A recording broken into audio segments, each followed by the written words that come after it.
sorry about that, guys. There probably will be a clip, like a weird shift there. I just pause recording and talk to my mom for a second. But yeah, no, those two episodes I think are going to be the casino and the big, like, opener, obviously, of is the library good or bad. So, continuing on, the Midnight Ride, again, I think this is our Christmas episode, guys, since it's so late.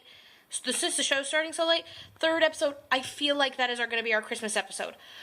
Also, with that, judging by the previews, by the way, I've watched the promos, both of them, the Comic-Con and the normal one, about 15,000 times already. Slowed it down, rewatched it, slowed it down, rewatched it. I analyze things as a habit.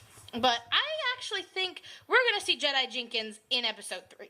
From the way that you see the glimpse of him fighting in that the Comic-Con video, the Comic-Con promo, and the first promo, I believe we're seeing the Christmas episode is going to have Jedi Jenkins. Is my theory. Because he's fighting a dark-robed figure in what looks like a cabin-ish area. So, obviously, my theory is he's visiting Gretchen and Nick and sees Nick's brother.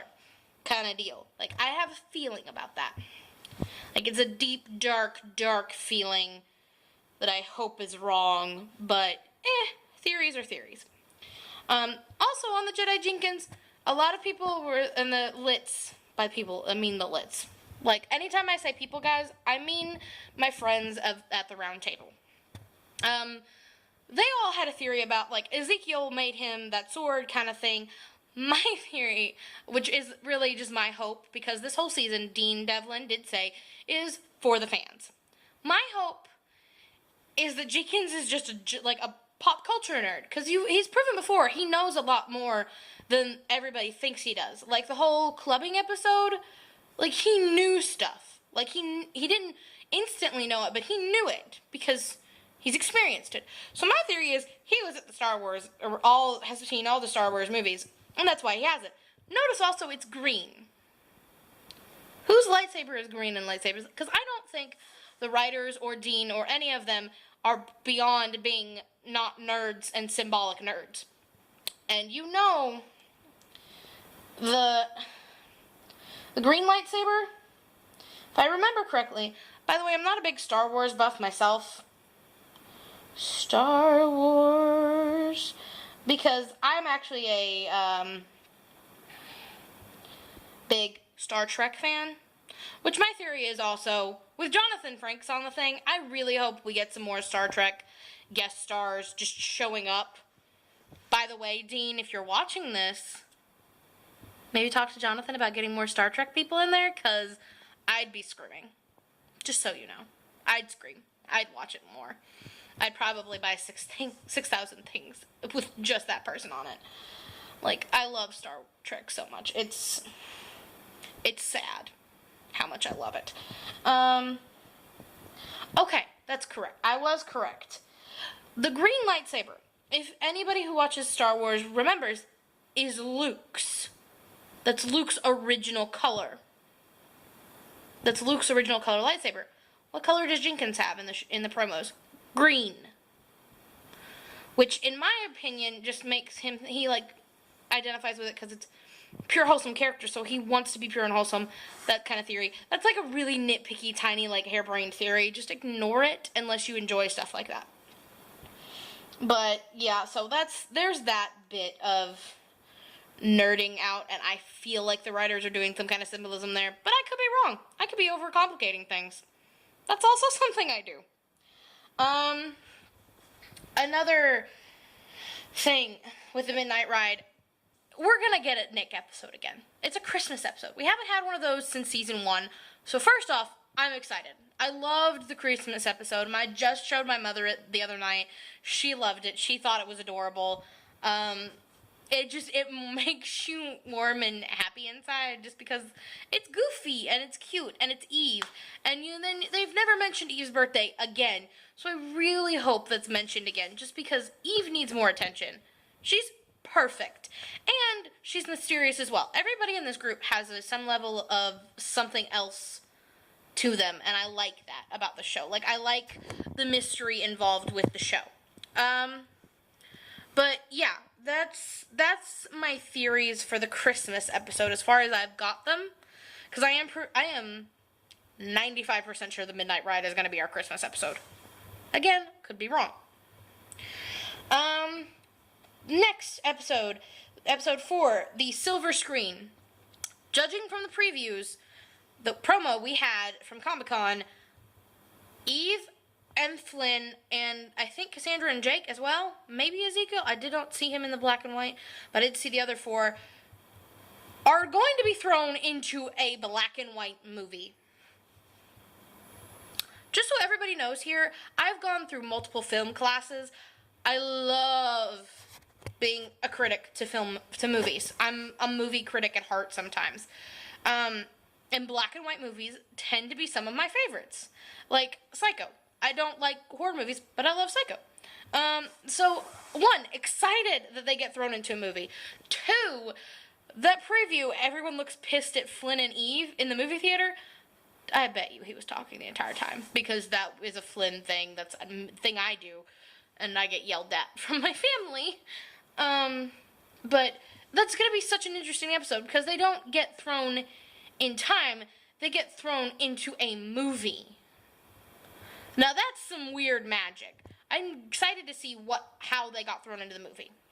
Like, I am. I'm excited to see what thing does that. But yeah. So that's all I really have about that one. Everybody in the Lits were talking about how that, like, is it Casablanca. I honestly, from what I know from black and white films, what I know from historical films, and how that one was, like, the set looked in the promo and certain of the lightings, I actually don't think it's Casablanca. Like, it looks very similar. Casablanca is very similar to a certain type of black and white type film that I really like, a genre of black and white film, which is like old detective films. Have that kind of like lined black and white, like the blinds window black and white film. Like, there was a lot of that in the promo, so I'm really hoping it's an old detective film that they got thrown into. Like, because that would be great for Flynn and Eve. And it would add to, like, they would go along with, like, the whole they're trying to figure out stuff. All the time. It's always mysteries. So that's all I really think about episode 4, I mean. That's all the theories and whatnot I have on that one. The Bleeding Crown. Oh, guys, ooh. That one terrifies me a bit more. Just the name for episode 5, The Bleeding Crown, I worry. Just because the last time we had a crown reference was the Crown of King Arthur, and Flynn did get injured. It makes me think someone's going to get injured again, and it's going to be another serious thing. And the Bleeding Crown is also a Christian reference, which ties to a really quick thing I want to insert. Every season has so far had an underlying theme, if no one has noticed. I don't know if the Lids have noticed, or if I'm again, anal retentive, noticey things. But season 1 was chock full of the underlying theme of King Arthur. There was Lancelot, Galahad, which is Jenkins, Morgan Le Fay, Ladies of the Lake. Like, they were jam-packed into season 1. So, the mythos of King Arthur was the underlying theme of season 1, which I think is really cool. Also, I'm gonna have to, like, go for a second in a minute, because my battery is dying on this. But, yeah. So, and then season 2's was the whole... Okay, what was season 2's again? Shakespeare. Shakespeare was the underlying theme. If you noticed, and you looked back at those episodes, they all tie somehow to Shakespeare. Like, they do, if you look. That'll be another video. We'll talk about that in another video. But then season 3 was gods mythos. Specifically Egyptian gods mythos. So this one... So it's always an underlying theme that they, like, seem to satirize, or just a theme in general. So this time, and a lot of the Lids talked about this, they think it's history past. That's a very plausible possibility. My theory, it's going to be chock full of Christian references. Like, not like blatant Christian references, but subtle ones. The bleeding crown, the fact that it's a dark Roman thing under the Vatican that John Noble leads, which, John Noble, bros, I'm excited. Just, I feel like there is going to be a lot of Catholic, Christian, religious symbolism in this season. Like, that's my theory. It's my theory. But history is a very good one, and it's also very plausible. So, I'm going to take a pause here and change out batteries. So, sorry for the weird cut again in the stream of thought.